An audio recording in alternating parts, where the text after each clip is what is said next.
with Dain Dainja. You know a thing or two about him, Shafts. I Fake myself. announcement. That's not real. It's April Fool's Day. It's not Oh, it's an real. April Fool's. Okay, it was an April It's not Fool's. real. He's staying. Um, I myself am a Dain Dainja enjoyer, I guess, as you could put it. I know that people do that as their Twitter names and stuff, but yeah, he's one of my favorite players. And honestly, if he took a visit to Ohio State, I would be stoked because that would be awesome, considering we have no offensive post presence right now. But at the end of the day, like I think, I mean, you could probably explain it better than I could, Shaps, but Dain Danger doesn't fit into the mold of what Brad Underwood wants to go for in the future. Is that a good way to describe it, Chaps? Yeah, I think that's fair. And it's not that Dain Danger is a bad player; he just No, doesn't fit the mold. no, it's nothing against Dane. It took a long time for Brad to come around on this. Last year, Dane started almost every game, and almost every game we would get off to a bad start. This year, Brad finally embraced the fact that we have a huge advantage against almost every team when Dane is not on the court, because of Coleman Hawkins' versatility, ability to spread the floor. Dane is not Kofi. He's not, Zach Edey. Those guys are cheat codes, and you cater your team. You can build around those guys. If you land one of those guys, you go out of your way to make them the center of what you're trying to do. It doesn't matter what you want to do. That's your best chance of winning. But Dane is not, he's not like that. You don't, build your team around somebody like Dane. He dominates the mid majors mostly. He did have a really good Big Ten tournament this season, but for the most part, he was really good in the tournament in the NCAA tournament because we played Morehead State and Duquesne, where he has an advantage against those guys because they don't have big guys. But when you're playing in the Big Ten or you're playing against UConn, their big is probably better than Dane. And so Brad finally embraced the fact that the best chance for us to win is playing to our strength. And Dane, it's nothing against Dane, really. He is a solid player, at least offensively. He can do a lot of things, but it's just not going to work for what Brad wants to do now. They've got versatile bigs. Amani Hansberry showed a little bit this season. They've got the Illinois Player of the Year, Morez Johnson, coming next year, who can, step out and shoot the ball at like 6'10". So there's going to be more of that. And Dane, he can get more minutes elsewhere. So not surprised, obviously, to see him go. As our friend in the chat says here, I think that's Nick. Yep. Southside OC. We will forever love the dancing bear, as Brad liked to call him. He was definitely a fan favorite. There was a lot of crying from fans about, him getting more minutes and he should be on the court more and this and that. But the reality is we were not as good of a team for the most part when Dane was on the court. There's a reason that his minutes continued to shrink this season, and we played better and better because of that, because we had a huge advantage when he was not on the court.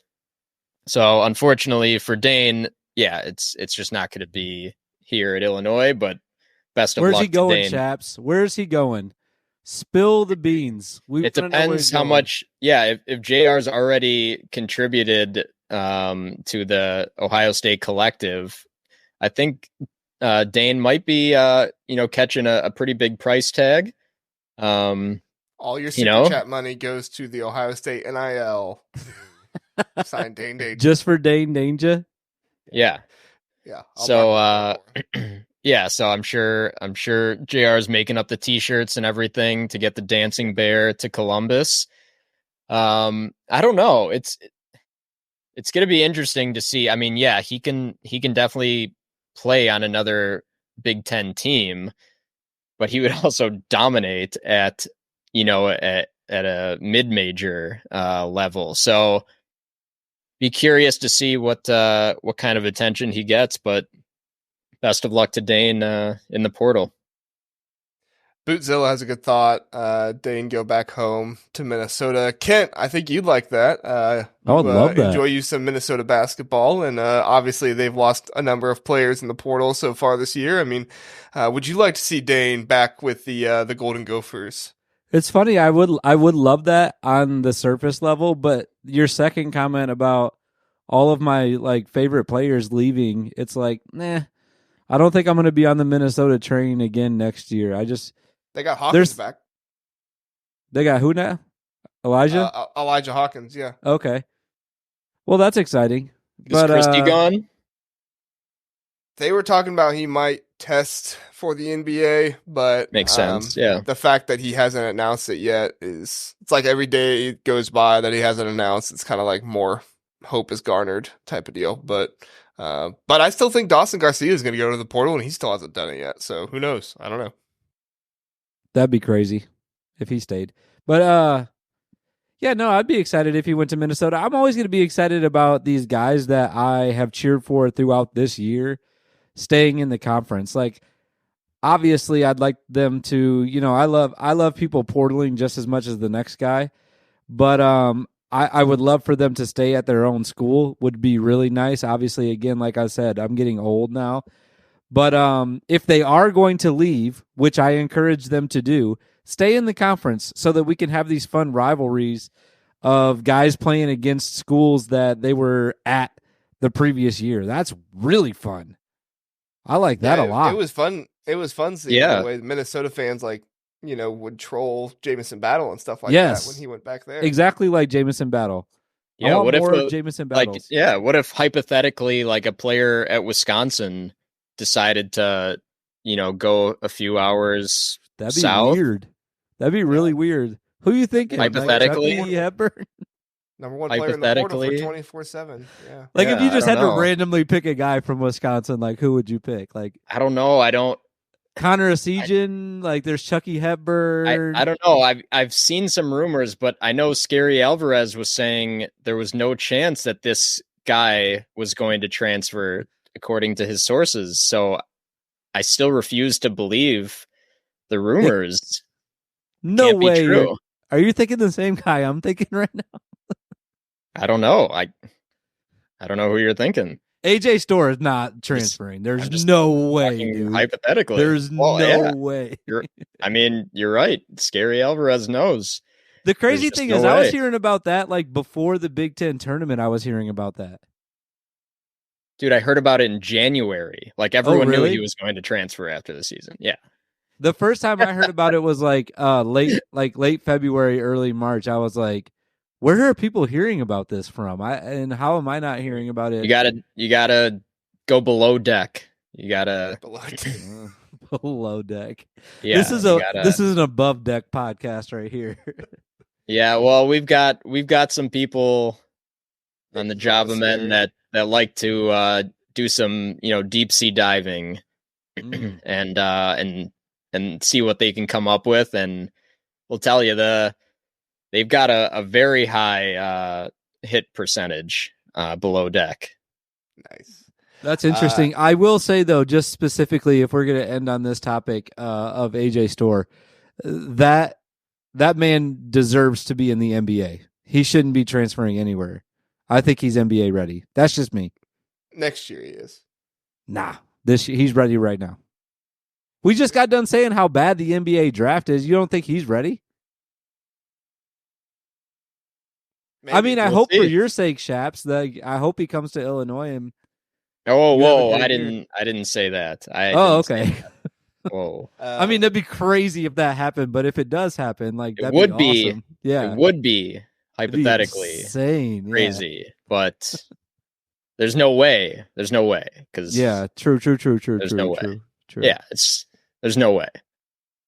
Etch, I don't know if you watched when we had Nick on last and Scary was on with us, but I do really, really like Scary. He is an interesting taste for Twitter and everything else. And at the end of the day, I know he does rub people the wrong way, but at the end of the day, it's like you need kind of a villain on there to really just go after people and do stuff, and it makes it more interesting to me. So I'm not saying I want to go do what Scary does, but Scary does make my Twitter feed more interesting, which I appreciate that. And he was awesome. We had him on the show. He was really cool to talk to. So no bad things being said about Scary from me.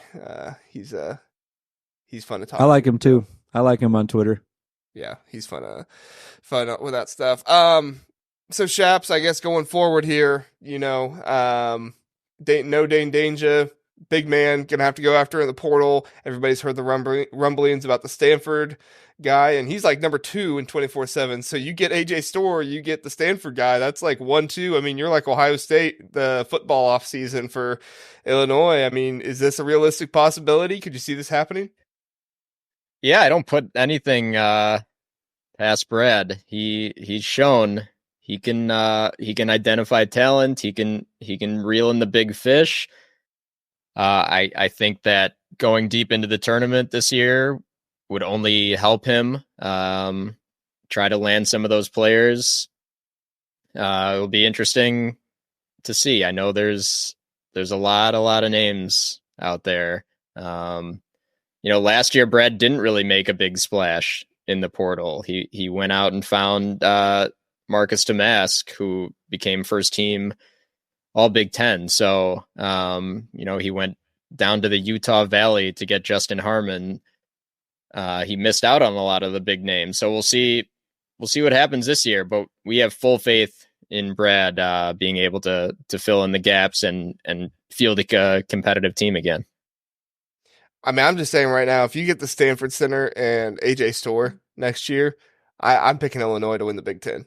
Like, that is a heck of a duo to get out of there. And it'd be pretty good. Yeah. Maybe Vlad Golden from down in Boca wants to come up and compete against his old coach.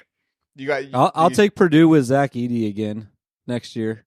Wow. Is he coming back? No, he's not. That'd be insane. That sounded like you did not want that to happen. He's not coming back, I don't think. No. I actually kind of do. I kind of want that to happen. Yeah, like everyone's so sick, me included, of watching him play basketball. It'd be hilarious. Hysterical. Yes. Like the ultimate villain move. Yeah, it would be an insane troll if he just came back and won another player of the year. It'd be great. Shaps, before we go, Fisherman's asking, what do you think of Jake Davis, the new Illinois commit from Mercer? I know he's a good shooter. Yeah, I should have mentioned that. That was the big addition today in the portal for the Illini. Yeah, I guess he was only a freshman at Mercer, so pretty impressive. That he's able to step up, and he didn't even start every game for them. I think he mostly was the sixth man, but he's 40% 3-point shooter, can score in different ways, bigger bodied guard, like a Damask type. He's not going to be as good, in the post, but I'm sure they can develop that part of his game, and never hurts to add more shooting. Yeah, I mean, get a guy out there to spread the floor.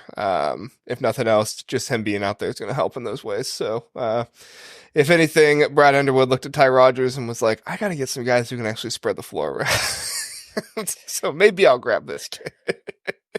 Yeah. Still love Ty. Oh yeah. He's a dog. Ty. It's just when the other team has an Edey or a Klingon, it's really, really hard to play him. It's just, that's the unfortunate fact of it. So